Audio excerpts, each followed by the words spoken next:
Hare Krishna mantra to chant, and as he was like chanting and meditating like that, the goddess Katyayani revealed herself to him, and she presented in the oval container the beautiful girl Srimati Radharani. So this is the result of approaching the Guru. Of course, there's Sri Radha's mercy and Sri Krishna's mercy, but it's very, very important. So even the one is very advanced, and it's you have to be careful. Prabhupada actually said the spiritual life, especially in the Kali Yuga, is difficult.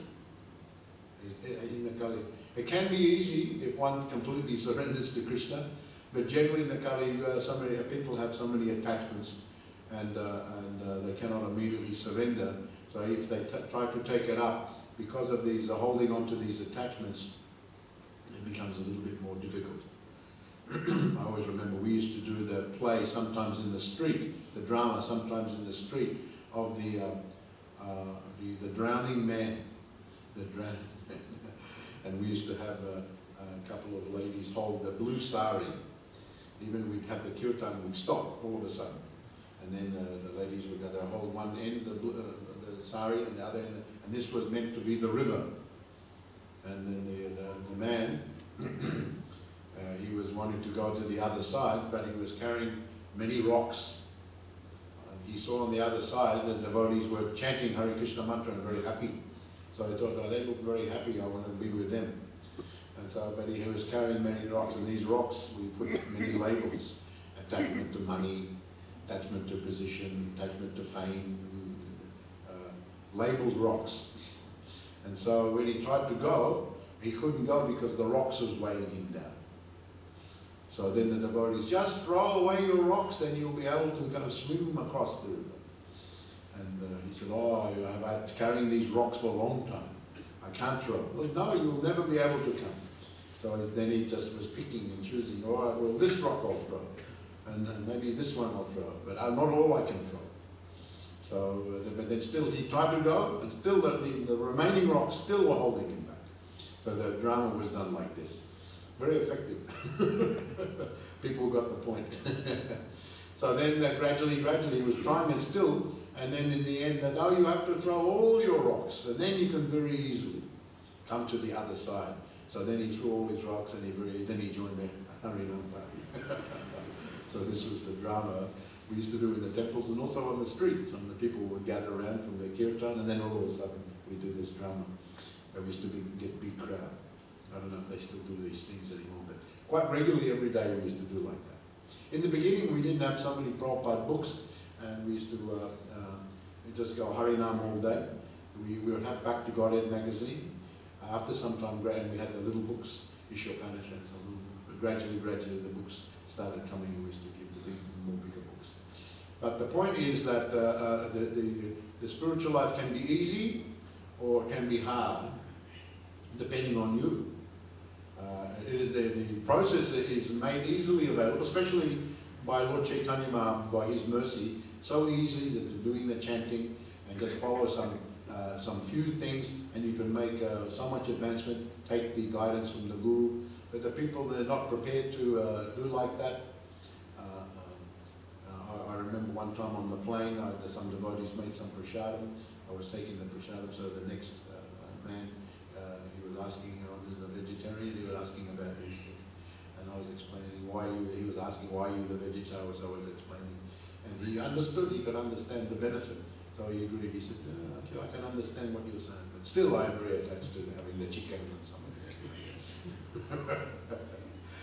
So unfortunately, so many people are eating the meat, and they're very attached to these things.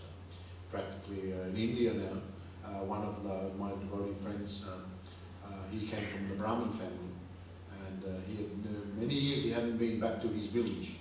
And he said that I was very surprised when I went back after more than 25 years. I went back, and I was very surprised. Before, all our village practically all vegetarian. And he said, I went back, everyone meat eater now. India is number 3 export of meat in the world.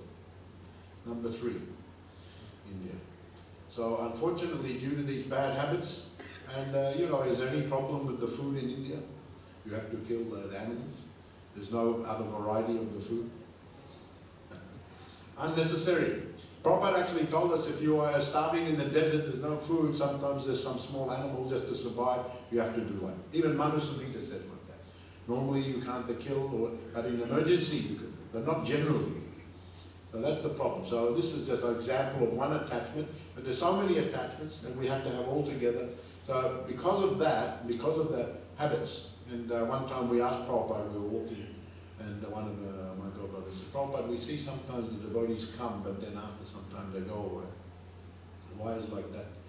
And he said that due to the bad habits from the past. They're still thinking these things, and sometimes they want to do again, and then they go away to do that kind. And so that is the bad habits. But if you stay, you may want to, your mind may want to take you there, but just try to overcome by strong intelligence and by good association and chanting, and just stay. Then gradually that'll become less. But if in the beginning you succumb, then you'll go away. So many strong attachments people have in the Kali Yuga, and due to that, Prabhupada says that the spiritual life is difficult, and therefore one has to approach the bona fide guru to actually help to overcome the obstacles on the path of the devotion. So the guru means one who is experienced. He knows what is the obstacles, he knows what is the goal, he knows how to go about, he can give the guidance.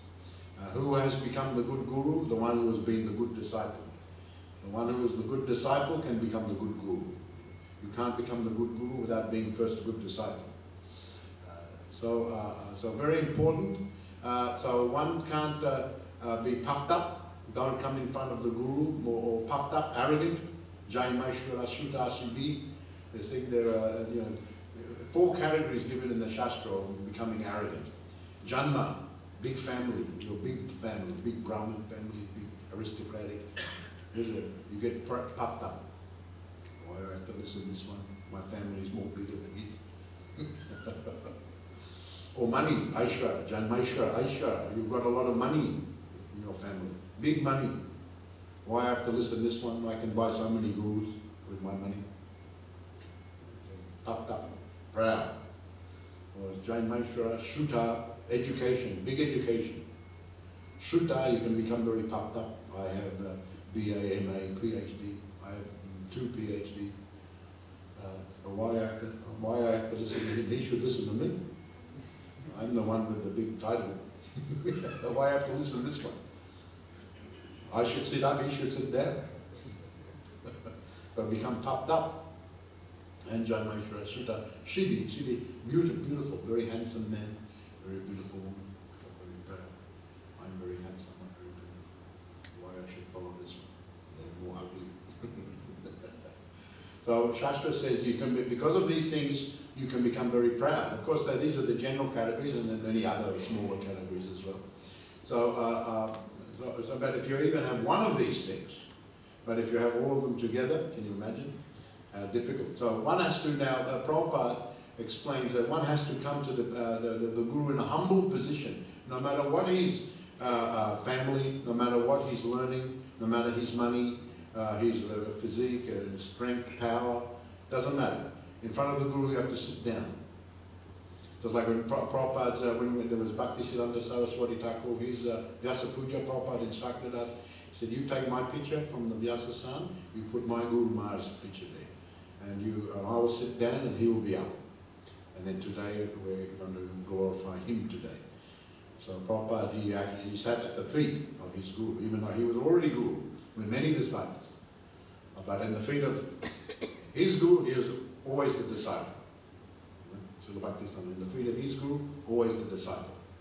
In fact, when he went, he was the only disciple of Srila Gaurkishore Das Babaji, and for a long time, Srila Gaurkishore didn't want to initiate. He put many tests on him. And so, but finally he accepted, and then he used to go, but Gaurkishore Das Babaji, he was like Avadut, very seemingly eccentric, but he used to talk to his deities, very elevated. He used to have the deities worship Gaurkishore. He used to talk with them, and sometimes say things that weren't very, didn't seem very logical. So Srila Bhaktisiddhanta would sit at a distance and he would instruct his disciple, don't go near there. Just sit distant, don't say anything, otherwise otherwise you make a fence. So one has to be very careful in front of the Guru and be humble. Then everything is good. Then if you're puffed up, you know everything already, then what you will learn? Why come here? You know everything already? Just go and do whatever you want. Then why you come to the Guru? And when you go to the Guru, you have to ask a nice question to the Guru. We have to know how to speak in front of Prabhupada. We couldn't ask nonsense questions. This is not proper. Often he would say, "This is a nonsense question." He would say like that. I remember one time when Prabhupada was in that time Mumbai, and he would in the afternoon he would open for darshan, and some Western boy came, and he started to say, "What do you think about the spiritual? What is your idea?" And he started talking about the pyramids and the Egypt, and he thought the aliens came and they were the ones that did the pyramids, and then they give the knowledge, and he started talking. Prabhupada listened for what he said. He said, "These are all nonsense things." You have to learn from the authority. Actually, what is the authority? Don't mental speculate what I think, what you think, was the other thing. So this is very important. So one has to be humble, not puffed up. Then you will learn nicely. Not blindly follow. Prabhupada cautions. Don't blindly follow. Don't ask nonsense questions. One time, Hari Suri, my godbrother, he was a Prabhupada servant for a little while. He said one time Prabhupada was taking the train from one place to the other place in India. And he Prabhupada liked to go by the train. And but he was feeling a little ill. So he had one cabin, a carrier, like a cabin. And so he was in there. So normally when Prabhupada went anywhere, so many people came to take the darshan, touch his feet, get the blessing. But because Prabhupada was a little ill, Harisha wasn't allowing anyone to come inside. But many Indians walked in, they wanted to come inside, but I said, "No, our Guru is a little bit ill, we can't come." But one time he had to go out, and some men were there, and they came in. While Harisha was away. So then they were sitting there, and then they were asking Prabhupada. So one of them asked, "So you have any question you want to ask?" He said. Prabhupada said. And then one man said that actually, I have some health issue, some problem with my knee, and I don't know, maybe you can give some advice what I should do about this thing. And the other one said that, "No, my business is not doing very good, and I want to get the blessings that my business does well." And then the other one said that, "Well, my child in the school having the trouble in the education, I want to get your blessing that my child does good in the school." So Prabhupada said, "These are all nonsense questions." He said, "Don't come to the Guru with these types of questions. These are material." He said, "Ask the spiritual question." He said, "If you want Guru or you want advice for your business, go to the business consultant. You want health problem, go to the doctor. You got education problem, get the teacher to teach you. Don't come to the Guru with these type of questions." He said. He's very stern with them now, a little bit. The Guru's becoming a little bit angry. He wasn't angry, he was stern with them. When you come to the Guru, don't waste time. So the answer to these questions can be got from so many places. But when you come to the Guru, you have to ask the spiritual questions. So you have to, in front of Prabhupada, we have to ask nice questions. But not blindly follow him, just like the robot. Don't be like the robot, just blindly follow. If you've got some doubt, you ask the question, you get the answer. But you have to be respectful. Respectful to the Guru. Yes, Guruji, can you answer please? But if you still have some question, some doubt, then ask again. But not challenging, arrogant, conceited. I know more than you. This is not. Then you won't make, even in the material life, you won't make any advancement. Even in the material life. If you were to go to the university and be like that with your lecturer or your professor, do you think you will do very well in the university? Or you think you can just by yourself study independently? You go to the university, here's the books, go away, study, come back and do your examination. Will you feel very confident you will pass the examination? Why? No, you need explanation. It's like sometimes we buy some new appliance and there's a instruction manual. We don't even know how to read that properly. We have to ring the expert. One of my godbrothers got the new appliance. He wasn't working properly. He went and he was following the manual, then the whole thing became not working completely. So then he had to ring the expert. And I said, I was following them. Oh no, you didn't read correctly. What does that mean? You misunderstood what is the instruction. So like that. So all these things, all these elements have to be in place. You have to have the good books understood from the teacher of the books. You have to be a good disciple. Teacher has to be good. Everything good. The institution has to be good. All these elements are there, then you'll be successful. You can have the best teacher, but if you are not a good student, you think you will do very well. You can be the best teacher of the world, but if you're not a good student, you will still fail. So all these things, so approaching a guru is very important. Even if you had some education in the spiritual matters, still, Krishna and Balaram, Lord Chaitanya, Lord Ram, all, these are the Supreme Personality of Godhead, but by example they showed, they went to the guru. You want to understand things, go to the guru. So by example they show. So go to the guru. So we see Vidura already advanced, but very close, very affectionate to Krishna. Why he had to go to the guru? But no, you ask from Maitreya, Uddhava, go like that. You inquire from Maitreya, he will be your guru. So even Vidura very advanced. So here he's talking now in regard to this particular section. We find in the Srimad Bhagavatam, as in all the Puranas, generally there are 10 subject matters of the Srimad Bhagavatam and the Puranas. And maybe if you read other Puranas also, they follow this particular. First of all, there's Sharga, there's creation. And there's Visharga, the secondary creation. Sharga means first creation from the Supreme Personality of Godhead. And then Visharga means the creation that Lord Brahma, he does that thing. And then there's Snana, maintenance, how to maintain everything. And Poshana, and then we go to a different Ashraya, Mukti, all these different levels. So all these different categories are discussed in the Srimad Bhagavatam. So now we're reading about what is the creation and how the time is working. So there's very technical information, time from the atom. Now the atom is moving because of the presence of the personality of Godhead. And time is going on because the personality of Godhead is in the atom. It is expansion of the Lord. Now, in the Shastra is explained, I hope I'm not too technical with you this morning, but just to give some technical, because this is a technical section of the Bhagavatam. And just to give some technical explanation how these expansions come. We have, I was explaining yesterday, how Krishna, at some point, there was Krishna, he expanded to Radha. Then he expanded to Balarama. From Balaram comes Sankashan. First of all, Balaram comes Sankashan. There's, in Vrindavan is like that. Now in Dwarka there's Vasudev, Sankashan, Pradumna, Aniruddha. From the Sankashan in Dwarka, then in the Vaikuntha, Narayan is expanded from the Sankashan in Dwarka. That is from Baladev. So try to follow this.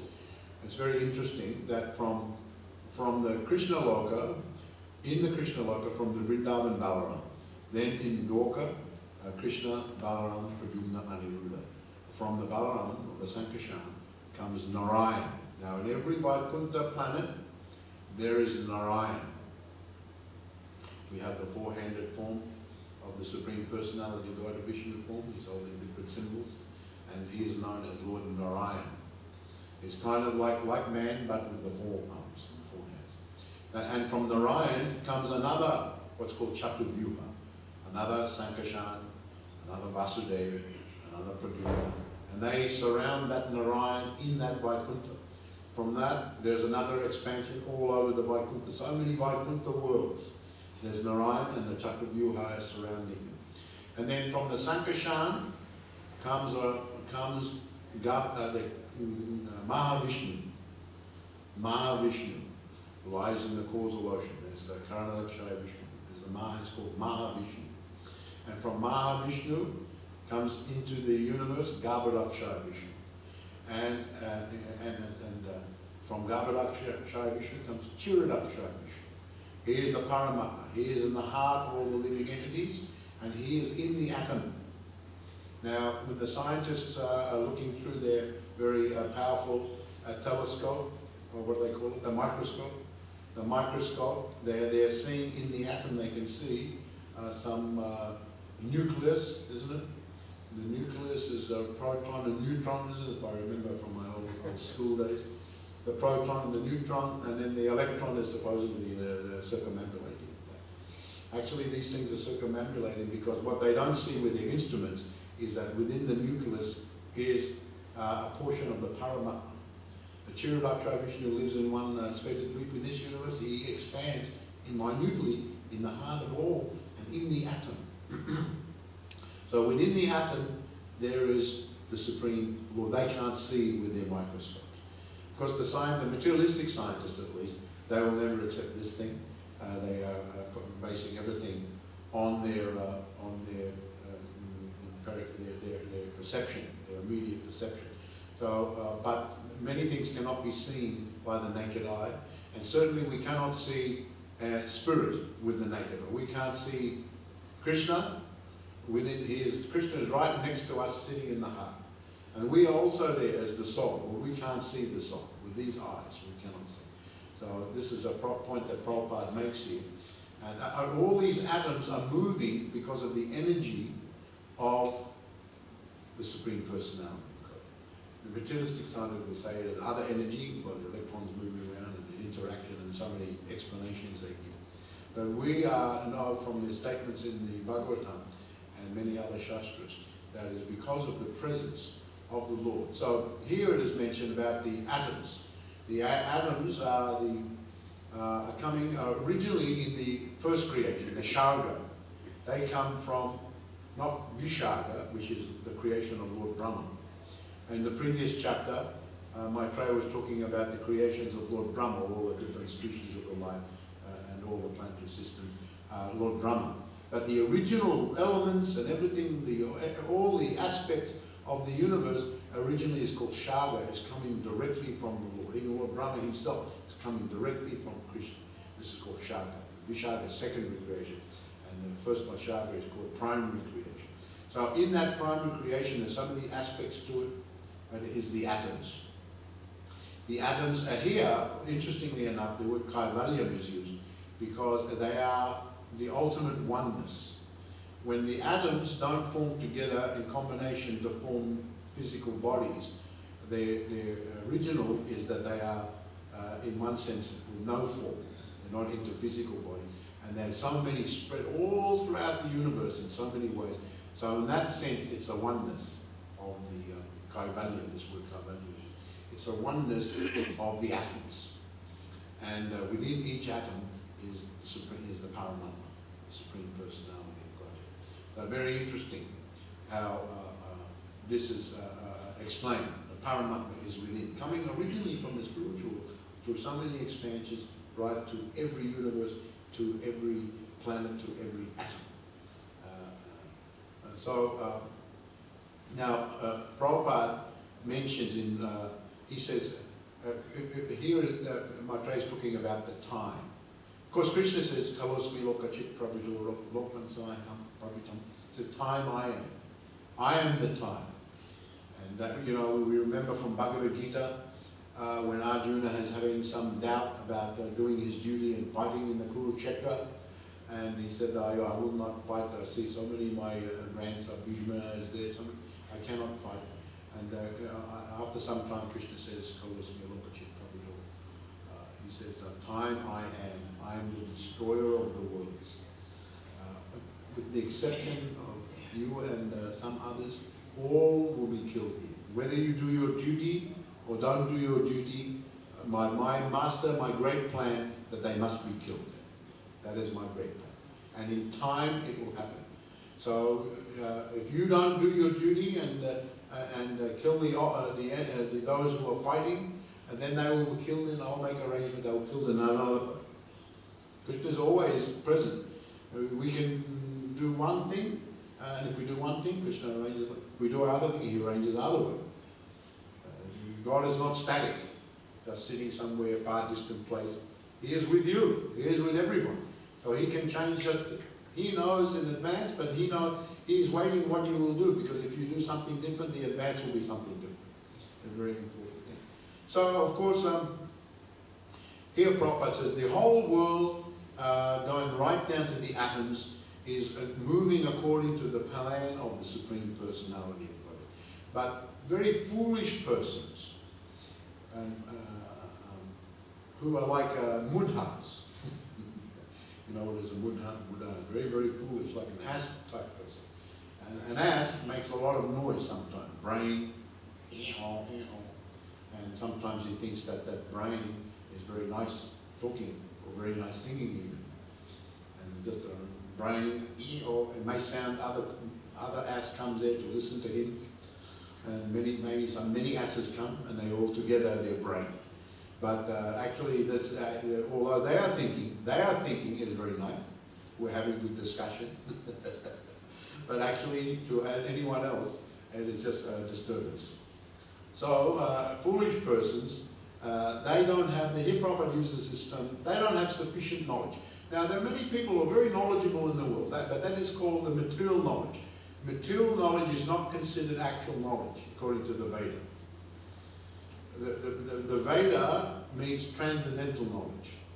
Knowledge of the world linking to the transcendental, that is the actual knowledge. All other knowledge may be knowledge, but is always changing. What is true 10 years ago may be not so true now. They have to change it.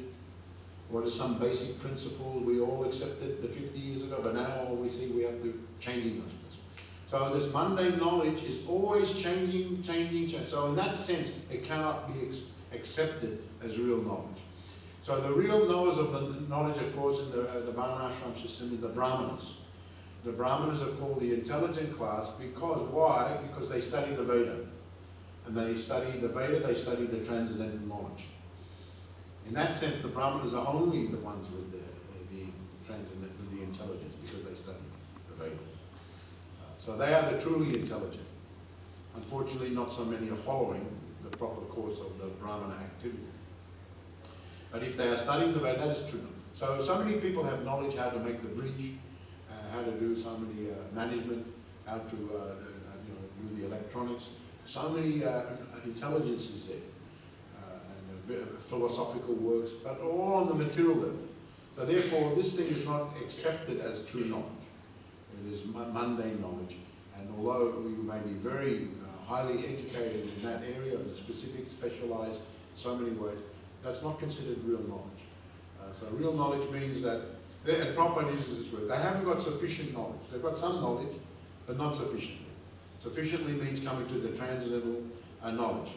So when one gets the sufficient knowledge of the Veda about how the atom is moving because of the presence of the Lord, and the calculation is given in this chapter of how so many atoms together comprise another thing, and how the sun moves over the atoms, and when the sun moves over the atoms, according to the Veda, that's considered atomic time, although these days modern science has many definitions of what is atomic time.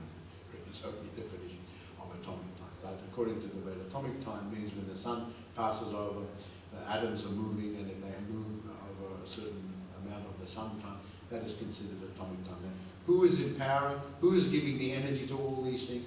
That is the Supreme Personality of God.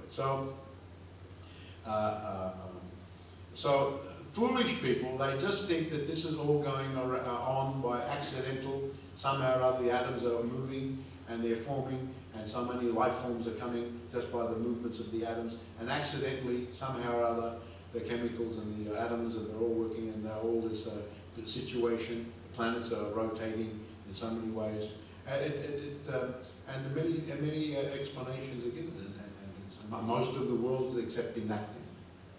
Most of the world is accepting that thing. But if we follow the Vedic instruction, an explanation as given here, we cannot accept this accidental. Maybe, perhaps it's like that. Perhaps we are thinking like this. Prabhupada didn't like when someone said, I think something. It's like, I remember we were walking with Prabhupada in the botanical gardens, and he saw one tree, and he said, what is the name of that tree? And some disciples said, Prabhupada, I think it's a such and such tree. Oh, you think? You don't know. You're just thinking. You know, I'm not 100%. Well, no, don't think, no. So go over there, there's one sign on the tree, in the botanical garden, they always say, what is the name of this tree? They give the Latin, and they give the name. And then he came back, so you saw? What is it? Oh no, actually it was a different tree, bro. I thought wrongly. It's not what I told him. I said, it's a different tree. You see? He said, you thought, but you didn't know. So first know, then think. Of course, simultaneously they have to go on. So Prabhupada actually says here, perhaps, maybe it is like that, perhaps, maybe it is like that. Intellectuals generally, they don't like to conclude, they don't like to conclude, they like to have variables. Because variables means an intellectual stimulus. If you just conclude, then there's no more intellectual stimulation. So therefore, that is a block on the intellectual level. So we can be attached to the gross physical activities, we can be attached to the mental activity, we can be very attached to the intellectual gratification. It is more subtle, but it is nevertheless a gratification. So someone can find a block, maybe all three levels. All three levels. Generally, some are more intellectual. But generally with the intellectual, there has to be so many different variables. Why are you just concluding one thing? That is not the proper, you are just robotically following. We like to have maybe, perhaps, so many other considerations must be there.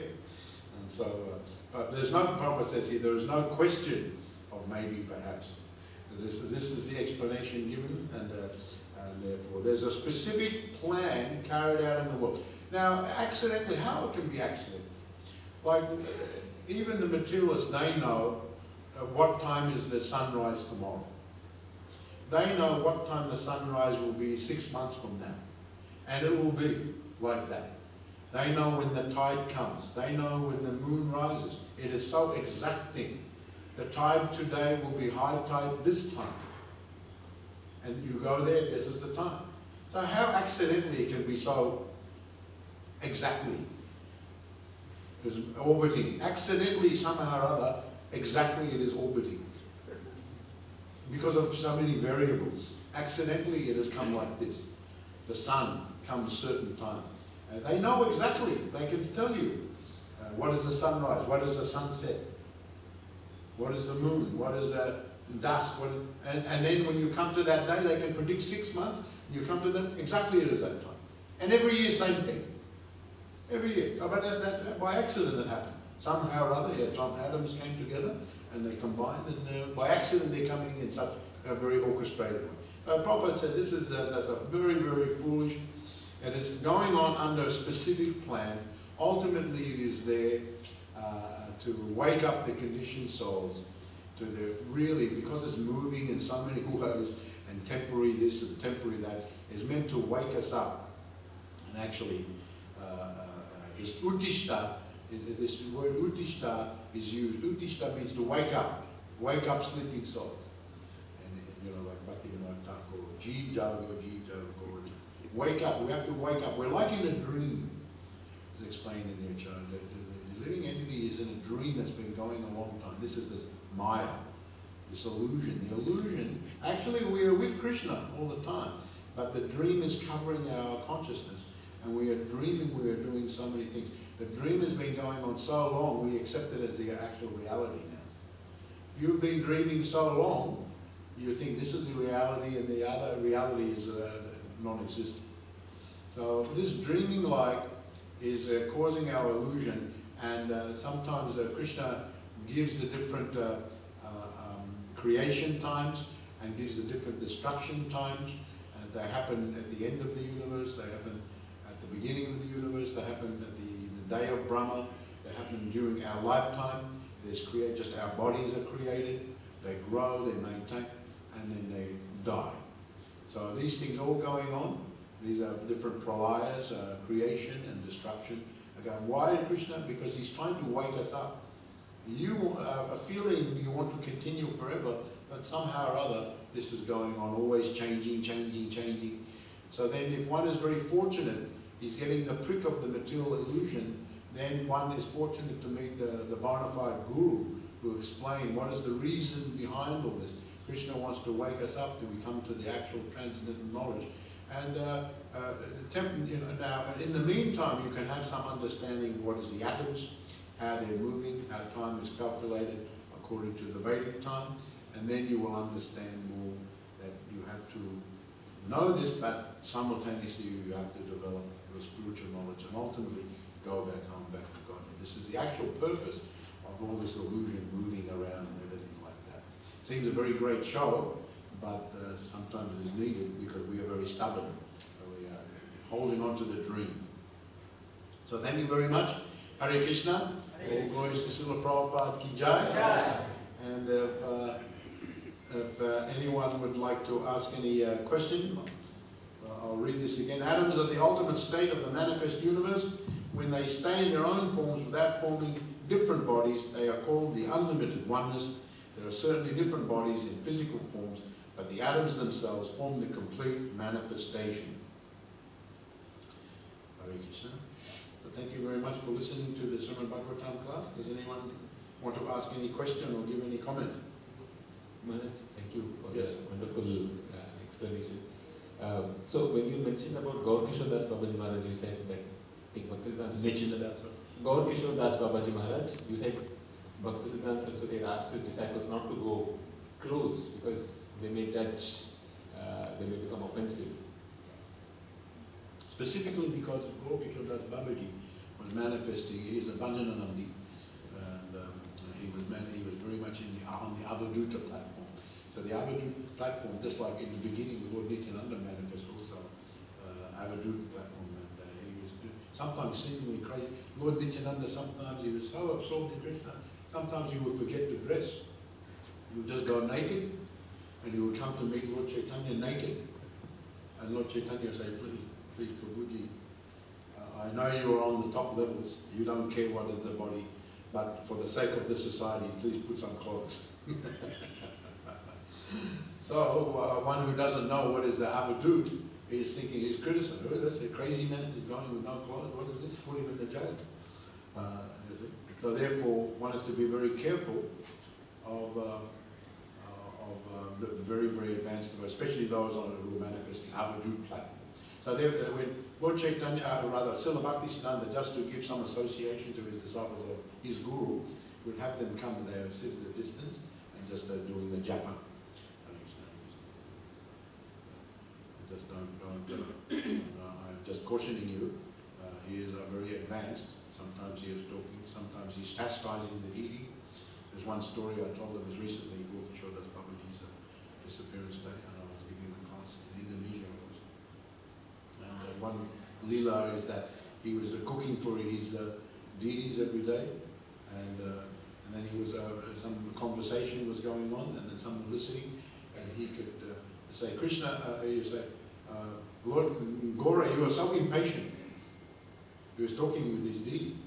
You are, stop telling me to hurry up. I know you are hungry. He was talking like that. You're always hungry.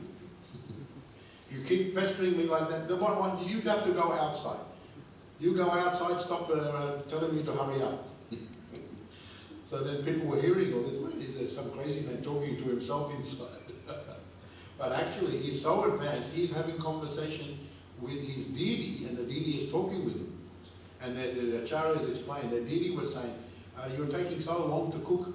I'm feeling very hungry. Why can't you go more fast? Cook more quickly. And then he was answering back, don't rush, I'll make a mess. So he was talking back, he was complaining. And then in the end, he said, Krishna, Lord Gora, you have to go outside. Just wait outside, and then when I'm finished, I will call you, can come back in. So he was doing things like that, many other examples like that. So some of the disciples being beginning devotees, new devotees, they won't understand, they'll maybe start criticizing. That will be very bad for them. Bad for them. Not that Gaur Kishore Das Babaji is bad for them, they will make offense.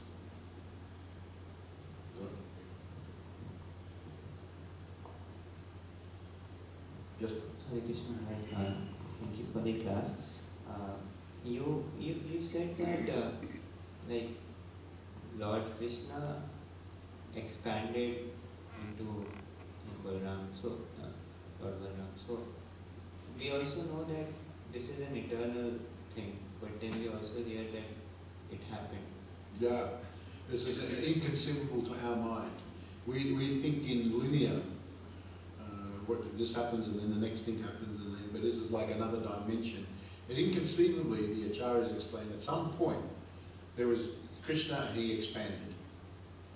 So we are thinking, well, that means that these other ones aren't eternal. We're making conclusion like that, but actually, they're all eternal at some point. We can't understand. This is a chincha, an inconceivable thing to our mind. So just we have to take the statements of the Acharyas. At some point, he is expanding himself into Radha, into Balaram, and then expanding again. Exactly when and how, in the perspective of eternality, how is it all eternal? So with our limited linear type of understanding, we are trying to understand and we're scratching our head. We can't understand exactly what's going on. So some things you will never understand. Even when one is liberated, you can never fully understand Krishna. You can never fully. My opulences are unlimited. Krishna tells Arjuna,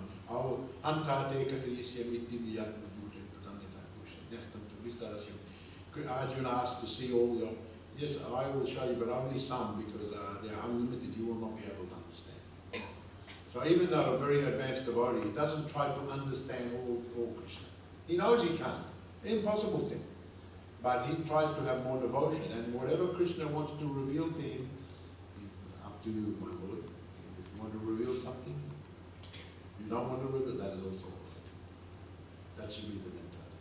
So we can't understand that thing. But Acharyas explain this, at some point there was expansion. This is mentioned in so many of the Acharyas in their works. You can read all these descriptions in the Jiva.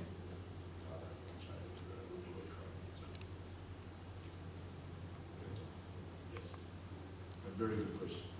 I just had one more point. Like, yes. How do we differentiate between a sensible and a nonsensical question, as you said, like Prabhupada's? Because sometimes we get into this logical framework. Like, It has to be on the point of the spirituality, and then you have to have some education as far as Bhagavad Gita, and you have to have education. There's just some education. I remember we were walking with Prabhupada, and one disciple said to Prabhupada, Prabhupada, when Krishna spoke Bhagavad Gita to Arjuna 5,000 years ago, Prabhupada stopped and said, are you a student of the Bhagavad Gita? And my Godmother said, yeah, Prabhupada, I'm studying Bhagavad Gita. He said, how you can say Krishna spoke just 5,000 years ago? You don't read in Bhagavad Gita, he spoke 120 millions of years ago to the sun god. Actually, this knowledge is eternal. Just at 5,000 years, he again spoke to Arjuna. Same essence of the knowledge. It's slightly different at a different time. The essence is same. So don't speak like that. Bhagavad Gita is 5,000 years old. So you have so we're always very careful.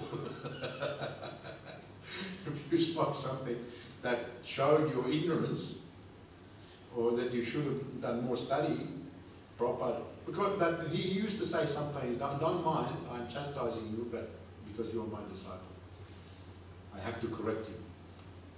So don't mind. That's my duty as the guru. I want you to understand just 10% what is the explanation. So sometimes I have to correct you. So someone who's doing like that can be out of malice, trying to show up the other one, he doesn't know anything. The Prabhupada gurus are always out of compassion. They have to sometimes correct their disciples. So just ask a nice question, make sure you are reading the books nicely, and then ask the question. And certainly, mundane, irrelevant things don't, just like I gave the example in the train, in the carriage of the train, in the compartment, asking about the health, asking about the education. Don't waste time. You can go to other people, they'll give you the direction. When you come to Guru, ask about the spiritual topics. Then that is a good advantage of your time. Yes. Like somehow by blessings we get into association of devotees. We get in devotee association. Then because of their presence, we also like they tell us some of the do's and the don'ts, some regulations. Because of them, then we hear from them, yeah. So we realize that some do's and the don'ts of spiritual life. We also learn maybe some basic philosophy we understand. But even after staying for some time, many times that knowledge, it stays in the head. It doesn't go to realizations. It doesn't go to realizations. Oh yeah. But because realization is not a cheap thing. It's not so easy. And generally, the tendency for the beginners is to come for a short time and then go away. I tried, I didn't get the realization after 1 year, 2 years. I'm not coming to solid realization. And some groups, they advertise like that. You know, one time I was in the Rishikesh, and we were there, some other devotees, and we saw one sign, instant realization, with one big arrow, this way. Follow this arrow, go this way. So I was looking, let's go there and see what this fellow has to say about the instant. We went there, no one was there. They didn't get much business. But you know, some they're Shakti, but they go to press on your head and you get the light and then the instant. It's not like that. It takes time, you have to be very patient. But actually, in comparison to how many lives we've lived before and how many conditions, you're actually very quick by the mercy of Lord Chaitanya. So you have to be perseverant and you have to be patient and you have to expect, due to your attachments from the past, even in your mind, maybe you're not doing physically, but within your mind you're still holding on. Is blocking you from going ahead. So, but gradually, by following all these principles of the Vaidhi Bhakti, and doing the chanting associated, you'll be purified. And gradually, Krishna will reveal to you more and more things. Sometimes due to impatience, we're thinking we're not getting any realization, but actually you are. You are. Full realization, love of God, that's very high. That is, Krishna bestows on you that. When he is happy with you, he gives you love. Prabhupada was asked that. What about the prema? Prabhupada said, oh, that is Krishna's business. Krishna, when he sees your devotion, then he gives you, bestows love on you. He revives your love. So, but we have to be very patient, we have to be very tolerant, and just persevere. Perseverance. We should persevere, even though sometimes we go this way, we go that way, we go backwards, 1 foot forward, one foot back, but still go on. Don't go away. Just keep, and the Krishna will reward you for your. Sometimes he's testing how much he wants this thing. He wants something cheap, quick, or he actually wants. Therefore, I'm watching him. I'm observing. I remember one story where Lord Vishnu was talking to Lakshmi Devi, and Lakshmi Devi, and he was looking. What are you thinking about? I said, I've been observing one of my devotees. He's on the bank of the Ganga in Varanasi. He's doing some tapasya, and he's reading Bhagavad Gita. I'm very happy with him. I'm going to reward him with advancement. So Krishna is watching us at every moment, although we don't understand these things. We're chanting Hare Krishna, Hare Krishna. This is our level. But nevertheless, we have to keep going. Papa didn't like when someone came to the class and you're not getting enough rest. I remember one time, you're not getting enough rest? Better you go and take rest. And when you rest, you come back to the class. So it's very important to hear nicely. Then that will bring you, the knowledge is developed, and the chanting and associated doing this seva, that purifies you. So getting the knowledge by hearing and reading and listening, and then chanting, doing seva, purifying. So because our knowledge is blocked from advancement because we're not purified. One time, one disciple one good brother of mine, he said to Prabhupada, I'm feeling agitation. I don't know, I've been, and he said, are you chanting all your rounds every day? And he said, oh yes, I'm chanting all my rounds. Then chant more rounds. I said 16 minimum, not maximum. And also, and then he said, because your chanting is not pure, your chanting is not pure, therefore you're still feeling some agitation. So we have to become pavitram, he said, pure. Like Krishna is pavitram, he's pure. So to associate properly with Krishna, we also have to be the same like him. Krishna is spiritual, pure, pavitram. And we have to be pavitram. Now we're not pavitram. So the more we become pavitram, pure, the more we can associate with the supreme pure, Krishna.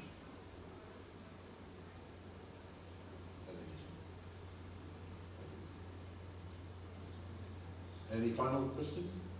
Okay. Jai Srila Prabhupada ki jai, Jai Srila Bhagavatam ki jai, Jai Gaur Premanande. Jai Sri Ramai Swami Maharaj ki. Hare Krishna. So, thank you.